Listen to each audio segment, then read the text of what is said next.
تو شریعت کو جو رکھے کہ پھر لازمی بندہ پوچھتا ہے کہ اس بارے میں شریعت کیا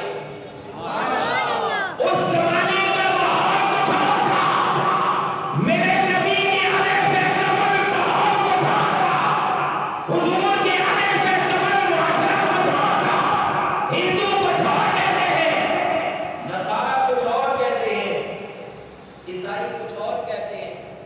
تو مسلمانوں نے آ کے پوچھا اللہ کے معبود ان کی نہیں، ہمیں شریعت کی بتاؤ، شریعت کیا کہتی ہے؟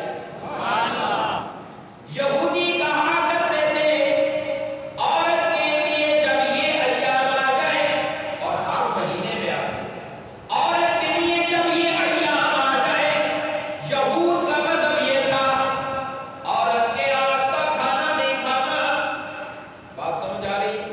یہودی کہتے تھے عورت کے ہاتھ کا کھانا نہیں کھانا، عورت نے کپڑے پہنے، کپڑے بھی ناپاک، اس حالت میں عورت نے پانی دیا تو پانی بھی نہیں پینا، اس حالت میں عورت نے کسی چیز کو ہاتھ لگا دیا تو وہ ناپاک۔ اس وقت اس دور کے مسلمانوں میرا درد دل سنو، آج ہمارے ماحول میں بھی یہ باتیں رواج پکڑ گئی ہیں، ہمارے اندر بھی یہ باتیں موجود ہیں۔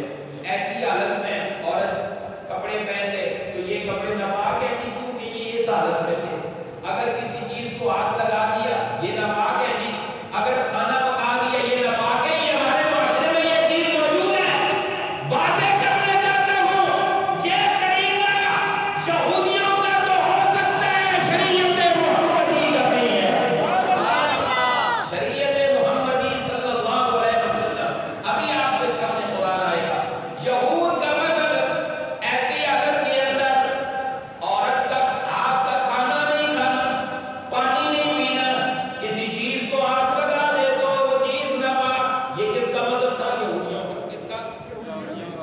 نصارہ کا مذہب یہ ہے، اس حالت کے اندر نصارہ اپنی عورت کے ساتھ مباشرت بھی کر لیتے تھے، نصارہ نے نرمی اختیار کی، عیسائیوں نے بہت ہی محبت سے کام لے لیا۔ قرآن نے واضح کر دیا لوگوں اس حالت کے اندر قریب نہیں جانا۔ تیسرا مذہب ہندوؤں کا تھا۔ کس کا؟ جاگ کے بولو، کس کا؟ ہندوؤں کا تھا۔ ہندو کیا کہتے تھے؟ یہ حالت جب عورت پہ آ جائے، عورت کو ان ایام کے اندر، مخصوص ایام میں ہندو لوگ عورت کو گھروں سے نکال دیتے تھے، کہتے تھے یہ ناپاک ہے، اس کو گھر سے نکالو، ایک کونے میں کر دو، ایک کمرے میں بند۔ جب یہ ایام ختم، بس نکال دیا۔ عورت کے ساتھ درندگی والا معاملہ، عورت کے ساتھ حیوانگی والا معاملہ۔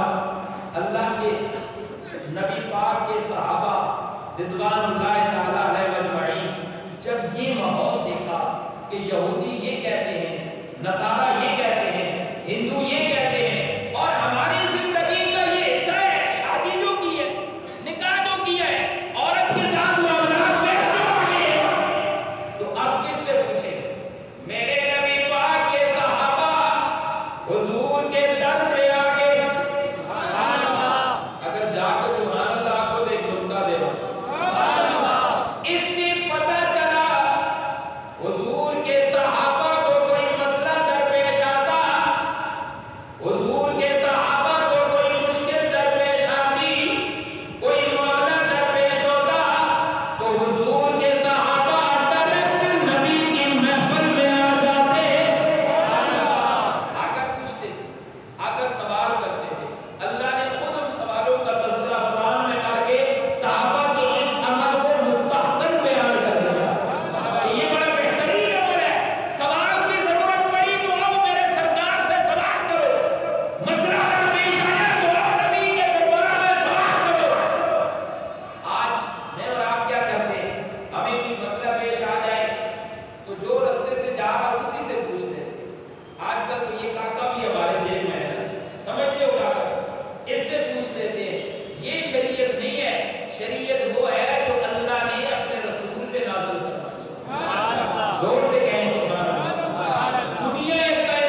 بات جب آپ پڑھیں گے تو ظاہر ہے آپ اس کو صدقہ سمجھ کے آگے شیئر کریں گے، آپ اس کو ثواب سمجھ کے آگے شیئر کریں گے. تو یہ ثواب سمجھ کے شیئر کر رہے ہیں، اندر سے اگر جھوٹ ہے تو اس کا ذمہ دار کون ہے؟ تو پتہ چلا شریعت وہ ہے جو میرے اللہ نے اپنے نبی پاک پہ قرآن و حدیث کی صورت میں نازل فرمایا. اس لیے جب کوئی مسئلہ درپیش آئے تو انشاءاللہ اپنے علماء سے پوچھیں گے، جو ارادہ رکھتے ہیں جاگ کے کہیں سبحان اللہ.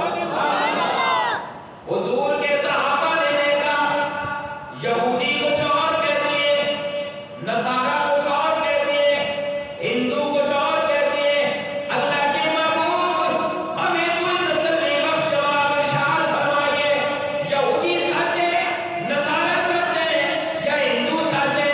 میرے اللہ نے قرآن بنا کے اشارہ کر دیا، قرآن نازل کر کے واضح کر دیا، یہود بھی غلط، نصارہ بھی غلط، ہندو بھی غلط.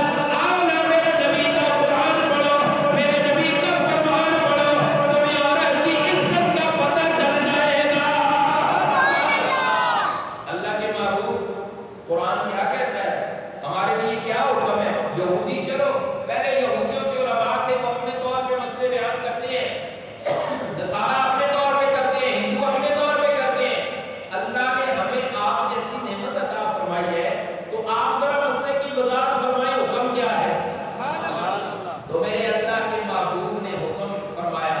آپ نے فرمایا کہ خون 3 طرح کا ہوتا ہے، ابھی جو میں نے بیان کیا ہے، حالت حیض، حالت نفاس، حالت استحاضہ. فرمایا حالت حیض ہو، حالت نفاس ہو، ان دونوں چیزوں کے اندر مرد اپنی بیوی کے قریب جائے تو گناہ کبیرہ کا ارتکاب، سب سے بڑا گناہ، سب سے بڑا گناہ نکاح بھی ہوا ہے. سب کچھ ہونے کے باوجود میرے رب نے منع جو فرمایا کیوں قریب کیا ہے؟ جب قرآن نے روک دیا، فرمایا وَلَا تَقْرَبُوهُنَّ، ایسی حالت میں بیوی کے قریب مت جاؤ. بات سمجھ آ گئی ہے؟ ایسی حالت میں بیوی کے قریب مت جاؤ. ایک بات تو یہ، دوسری بات حالت حیض، حالت نفاس، ان دونوں حالتوں کے اندر عورت پہ نمازیں معاف. کیا کیا کو سبحان اللہ. عورت پہ نمازیں معاف. ایسی حالت میں عورت نماز پڑھے گی تو گناہ. بات سمجھ آئیے. تیسرے نمبر پر حالت حیض، حالت نفاس، اس حالت کے اندر عورت قرآن پڑھے گی تو گناہ. قرآن پڑھے گی تو سارے بولو نا، میں تے نہیں آتا، اللہ دا قرآن آتا ہے. کیا کہتا ہے اللہ کا قرآن؟ لا یمسہ الا المطہرون.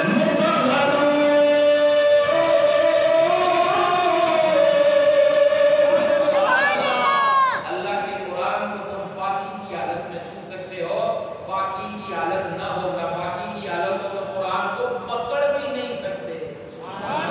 اب دیکھیں قرآن نے کہا قل هو اذن، یہ گندگی ہے. وہاں پہ قرآن نے کہا پکڑنے والا مطہر، پاک ہو، پکڑنے والا مطہر پاک ہو. پاک ہوگا تو پکڑے گا، ناپاکی کی حالت میں پکڑ بھی نہیں سکتا، ناپاکی کی حالت میں پڑھ بھی نہیں سکتا. یہ کون سی حالت؟ حالت نفاس اور حالت حیض. ان دو حالتوں میں قرآن کو ہاتھ بھی نہیں لگایا جا سکتا اور قرآن کی پوری آیت زبانی پڑھی بھی نہیں جا سکتی. پڑھی بھی، سارے بولو، پڑھی بھی نہیں جا سکتی. بات سمجھ آ گئی ہے؟ تیسری چوتھی بات، اس حالت کے اندر حالت حیض، حالت نفاس، ایسی حالتوں کے اندر عورت روزہ بھی نہیں رکھ سکتی. عورت روزہ بھی نہیں رکھ سکتی، روزہ بھی نہیں رکھ سکتی. نماز اور روزے میں فرق ہے. ایسی حالت میں نماز معاف، لیکن روزہ معاف نہیں ہے. روزہ رکھ بھی نہیں سکتی، معاف نہیں ہے، رکھ بھی نہیں سکتی. کیا مطلب؟ ایسی حالت میں روزہ نہیں رکھے گی. اگر روزوں میں یہ حالت آ گئی تو نہیں رکھے گی، بعد میں ان کی قضا ضرور کرے گی. بعد میں ان کی قضا ضرور کرے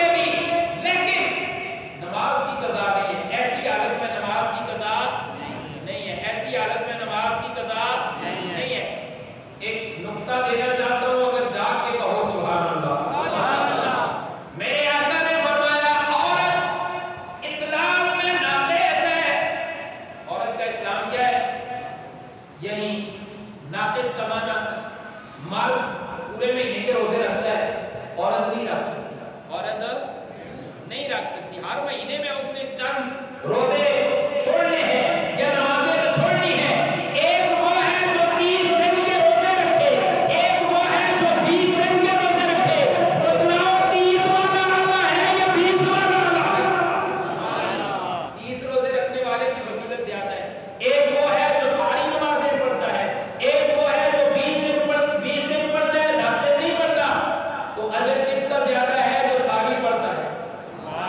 اس لیے فرمایا کہ عورت اسلام کے اندر کم درجہ ہننا کے ساتھ العقل والدین. اللہ نے مرد کو بڑی فضیلت دی ہے, مرد کو بڑا اعلیٰ بنایا ہے. میں تو بات کر رہا ہوں تو پتہ چلا کہ حالت حیض اور حالت نفاس کے اندر مرد اپنی بیوی کے قریب نہیں جا سکتا, اللہ قریب نہیں جا سکتا. کب تک؟ قرآن نے کہا حتی یطہرن, جب تک یہ ایام پورے ہو کر پاک نہ ہو جائے. پھر اس کے بعد پاک ہونے کے بعد فَإِذَا تَطَہَّرْنَ, جب خوب پاک ہو جائے یعنی غسل کر لے, پھر نماز بھی پڑھے گی, روزہ بھی رکھے گی, قرآن بھی پڑھے گی, قرآن کو ہاتھ بھی لگائے گی, خاوند بھی قریب جا سکتا ہے. اللہ اکبر. ایک تیسری چیز, یہ جو حالت ہے, حالت نفاس اور حالت حیض, ان حالتوں کے اندر ایام کتنے؟ ویسے عام فقہائے کرام نے لکھا کہ ان حالتوں میں ہر عورت کی ایک اپنی عادت ہے, وہ عادت کے مطابق چلے گی. لیکن شریعت نے کم سے کم دن بھی بتلائے, زیادہ سے زیادہ دن بھی بتلائے, کم سے کم دن بھی بتلائے, زیادہ سے زیادہ دن بھی بتلائے. حالت حیض کے کم سے کم دن 3 ہیں. اگر 3 دنوں سے کم یہ حالت ہوئی تو اس کا معنی یہ ہے کہ وضو کر کے نماز پڑھے, جو نمازیں چھوڑی ہیں وہ قضا کرے. اور اس کا معنی یہ ہے کہ جو روزے توڑے ہیں وہ قضا کرے, اس لیے کہ یہ وہ حالت نہیں ہے, یہ کوئی اور وجہ ہو سکتی ہے. شریعت نے مسائل بتائے. اسی طرح حالت نفاس بھی ہے. میں اپنی بات کی طرف آتا ہوں. قرآن نے کہا وَلَا تَقْرَبُوهُنَّ, قریب بھی نہ جاؤ, حَتَّى يَطْهُرْنَ, جب تک پاکی نہ ہو جائے.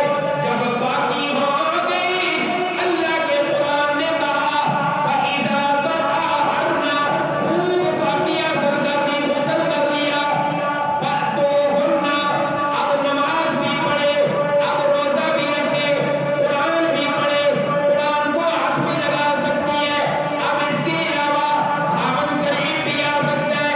امرکم اللہ, جو میرے رب نے حکم دیا وہ سب کچھ کر سکتا ہے. یا اللہ, جسے نہیں پتا تھا ان مسائل کا, جسے نہیں پتا وہ کیا کرے گا؟ میرے اللہ نے فرمایا ان اللہ یحب التوابین. اللہ اکبر.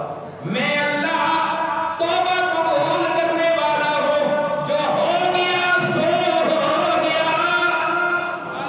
آؤ میرے در پہ, جو ہو گیا. بے وضو قرآن کو ہاتھ لگائیں گے گناہ ہوگا یا نہیں؟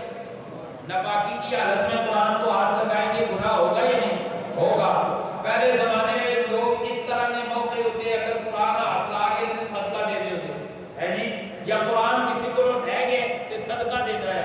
آج کل اس طرف توجہ ہی کسی دی, وجہ ایمان کامل نہ رہا, ایمان کی وہ فوقیت, ایمان کا وہ درجہ نہ رہا جو پہلے ہوا کرتا تھا.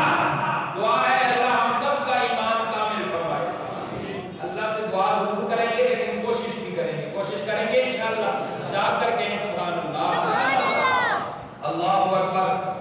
ادھر ان اللہ یحب التوابین وَيُحِبُّ الْمُتَطَہِّرِينَ, میرے اللہ نے فرمایا میں توبہ قبول کرنے والا ہوں. ہے کوئی آئے مجھ سے توبہ کرے, آئے مجھ سے معافی مانگے. گناہ ہو گیا, ہوتا رہتا ہے. میں نے پہلے کہا گناہ کا ہونا کوئی بڑی بات نہیں, ہوتا رہتا ہے. انسان جو رب نے پیدا کیا ہے, انسان جو ہے, انسان کی وجہ سے بتواضع بشریت گناہ ہو گیا ہے. اب آئے, اچھا ایک اور بات, ایک ہے صفت کریمی. کیا ہے صفت؟ اللہ کریم ہے, رحیم بھی آپ نے سنا, غفور بھی سنا, فلان